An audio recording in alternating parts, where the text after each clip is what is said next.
मौसम की बात करें, दिल्ली एनसीआर में सुबह हुई तेज बारिश ने लोगों को गर्मी से बड़ी राहत दिलाई है, लेकिन कई जगहों पर जलजमाव भी दिखाई दिया। इसकी वजह से लोगों को आवाजाही में परेशानी हुई। दिल्ली के धौला कुआं, मथुरा रोड समेत कई इलाके हैं जहां पर सड़कों पर पानी भरने की वजह से गाड़ियों को चलने में बड़ी दिक्कत पैदा हो रही थी। बारिश की वजह से आईटीओ पर भी जाम दिखाई पड़ा। नोएडा में हुई बारिश से भी लोगों को राहत मिली। मौसम विभाग ने कहा है कि यूपी के कुछ जिलों में 2 दिनों तक भारी बारिश देखने को मिल सकती है। पश्चिमी उत्तर प्रदेश के सहारनपुर, मुजफ्फरपुर, बिजनौर, अमरोहा, रामपुर, बरेली में भी भारी बारिश होने की संभावना है। इसके अलावा मेरठ, बागपत, अलीगढ़, गाजियाबाद, एटा, कासगंज में भी 2 जुलाई और 28 जुलाई को भारी बारिश की चेतावनी दी गई है। लेकिन ये तस्वीर आप दिल्ली की देख रहे हैं और नोएडा की। दिल्ली में जल जमाव और जाम, नोएडा में भी जाम, लेकिन गर्मी से बड़ी राहत। लोगों को लंबे वक्त से दिल्ली एनसीआर के लोगों को बारिश का था इंतजार।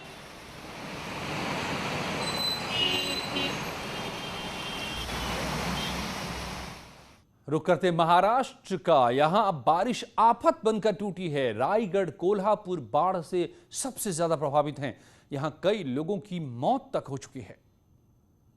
महाराष्ट्र में बारिश आफत बनकर टूटी है। बारिश, बाढ़ और भूस्खलन की वजह से महाराष्ट्र के अलग अलग जिलों में अब तक 100 से ज्यादा लोगों की मौत हो चुकी है। रायगढ़ जिले में 6 ऐसे इलाके हैं जहां जमीन खिसकने की घटना सामने आई, जबकि 2 जगह से अभी तक 44 शव बरामद किए जा चुके हैं। लेकिन महाराष्ट्र के कोल्हापुर और सांगली से सामने आई तस्वीरें बहुत भयानक हैं। महाराष्ट्र के कोल्हापुर में बाढ़ और बारिश का कहर नजर आया। कोल्हापुर में सड़कों पर सैलाब नजर आया। पानी भरने की वजह से कई इलाके पूरी तरह से कट गए।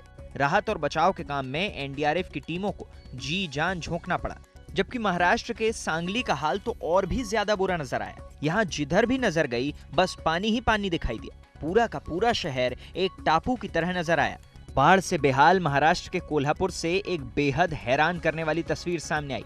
वहां बीते दिनों एक होटल की छत पर फंसे कुत्ते को एनडीआरएफ की टीम ने सुरक्षित बाहर निकाल लिया। एनडीआरएफ की टीम उस इलाके में राहत और बचाव के लिए पहुंची हुई थी और इसी बीच होटल की छत पर मौजूद कुत्ता उन्हें देखकर इधर उधर भागने लगा। एनडीआरएफ की टीम ने उसे सुरक्षित निकाल लिया।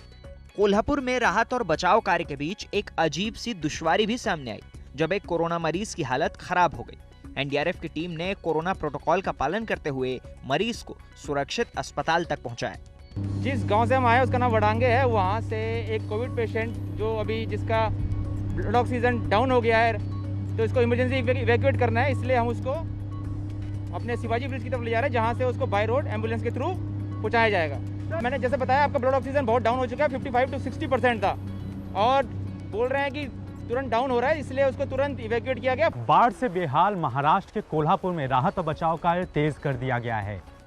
एनडीआरएफ की टीमें अपनी नाव से गांव में फंसे हुए लोगों को बचाने में जुटी हैं।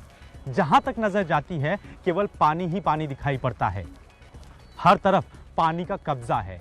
बताया गया कि इसी तरह से सैकड़ों लोगों को बचाकर बाहर निकाला गया है। महाराष्ट्र के सांगली में भारी बारिश के बाद वहां बाढ़ जैसे हालात नजर आए। पूरा का पूरा शहर टापू बना नजर आया। सड़कें, मकान सब के सब पानी में डूबे नजर आए। कई फीट तक पानी भरने से वहां लोगों की मुश्किलें बढ़ गईं, जिसके बाद पानी के बीच फंसे लोगों को निकालने के लिए राहत और बचाव का काम भी तेज कर दिया गया। एनडीआरएफ की कई टीमें इस दौरान रेस्क्यू ऑपरेशन में जुटी नजर आईं। सांगली में बाढ़ प्रभावित इलाकों में से एक हैरान कर देने वाली तस्वीर सामने आई। वहां कृष्णा नदी के पानी के बहाव के साथ एक मगरमच्छ रिहायशी इलाके में आ गया। हालांकि जब वहां लोगों की भीड़ बढ़ी तो मगरमच्छ वापस पानी में चला गया। सांगली में एक इलाके में 10 फीट तक पानी भर गया और हालत यह है कि पहली मंजिल तक इमारतों में पानी पहुंच रहा है। लगातार बरसात से पूरी तरह सराबोर हो चुके महाराष्ट्र में रायगढ़ के महाड़ में कुदरत की तबाही की सबसे खौफनाक तस्वीर देखने को मिली है। रायगढ़ जिले के तलई गांव में शुक्रवार को भूस्खलन से 50 से ज्यादा लोगों की मौत हो गई, जबकि 3 दर्जन लोग लापता बताए जा रहे हैं। बारिश और भूस्खलन के चलते लोगों के घर भी उजड़ गए। वहां जमीन खिसकने से मलबे में दबे 63 लोगों के शव निकाले जा चुके हैं, जिसमें 52 शव सिर्फ तलई गांव से निकले हैं, जबकि 100 लोग अभी भी लापता हैं। वहीं एनडीआरएफ की टीमें लापता लोगों की तलाश में जुटी हैं। कुदरत की मार से तलई गांव के 25 से 30 मकान पूरी तरह से जमींदोज हो गए थे। राज्य के कई हिस्सों में लगातार हो रही बारिश के कहर के बाद मौसम विभाग ने महाराष्ट्र के लिए अलर्ट जारी किए हैं। मुख्यमंत्री उद्धव ठाकरे ने भी रत्नागिरी और रायगढ़ जिलों का दौरा करके हालात का जायजा लिया। और सिर्फ महाराष्ट्र ही नहीं, गुजरात में भी लगातार भारी बारिश ने लोगों की मुसीबतें बढ़ा दी हैं। नदियां उफान पर हैं और पानी घरों में घुस चुका है और उनका पानी रिहायशी इलाकों में घुस गया। सबसे डराने वाले हालात तो जूनागढ़ के नजर आए। वहां पहाड़ी इलाकों में हुई भारी बारिश की वजह से हालात बिगड़ गए।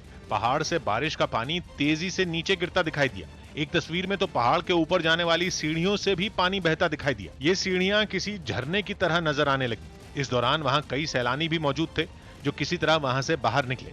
भारी बारिश की वजह से वहां बहने वाली नदी भी उफान पर आ गई। नदी का पानी पुल के ऊपर तक पहुंचता दिखाई दिया। सैलाब का ये नजारा देख वहां मौजूद लोग भी सहम गए। निचले इलाकों में भी बारिश ने लोगों की मुश्किलें बढ़ा दी। इतना पानी बरसा कि सड़कें तालाब में बदल गई। हर तरफ सिर्फ पानी ही पानी नजर आने लगा। कुछ यही हालात दूसरे जिलों में भी दिखाई दिए। कुछ घंटों में ही 5 से 6 इंच तक बारिश होने से बाढ़ जैसे हालात पैदा हो गए।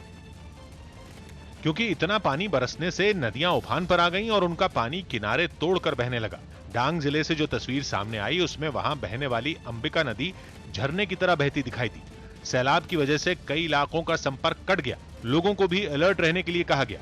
इसी तरह जामनगर में भी भारी बारिश से हालात बिगड़ गए। वहां सैलाब के बीच एक आदमी फंस गया जिसे किसी तरह बाहर निकाला गया। भरूच में भी भारी बारिश ने लोगों की मुसीबतें बढ़ा दी। वहां नर्मदा नदी के तेज बहाव में एक खुदाई करने वाली मशीन फंस गई। लहरें इतनी तेज थीं कि भारी भरकम मशीन भी उनके साथ बहने लगी। मशीन के साथ उसमें मौजूद ड्राइवर भी बहाव में फंस गया। बाद में किसी तरह उसे बाहर निकाला गया। कुछ ही पलों में इस वक्त की और भी तस्वीरें।